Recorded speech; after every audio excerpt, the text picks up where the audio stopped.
কয়টা প্রোডাক্ট দিতে পারবেন? 1 2 3 4 5 16টা। কয়টা? 16টা স্যাম্পল আপনি এট এ টাইম রান দিতে পারবেন। আমি বলতেছি যে আমি 16টা না, আমি 32টা দিব। আমি কয়টা দিব? 32টা দিব। তাহলে আমি যদি 32টা দিই, আমি আরেকটা কম নিব। আমি কি নিব? আরেকটা কম নিব। কম নিয়ে আমি এই বরাবর রাখবো। দ্যাট মিনস এখানে কি হয়েছে দেখেন, এখানে কি হয়েছে দেখেন। তাহলে এখান থেকে এতটুকু একটা রান হবে, এখান থেকে এতটুকু একটা রান হবে। তাহলে আমি তাহলে দুটো স্পিসিস একসাথে দেখতে পাবো।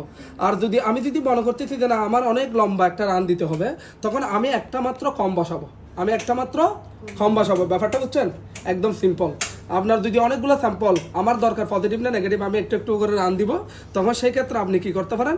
দুইটা কম বসাতে পারেন। এটার জন্য এই স্পেসটা সাফিসিয়েন্ট। তাহলে এটা গেল। এখন আসেন, এটা তো ডিজলভ হয়ে গেছে। এই ভাইয়া ওখান থেকে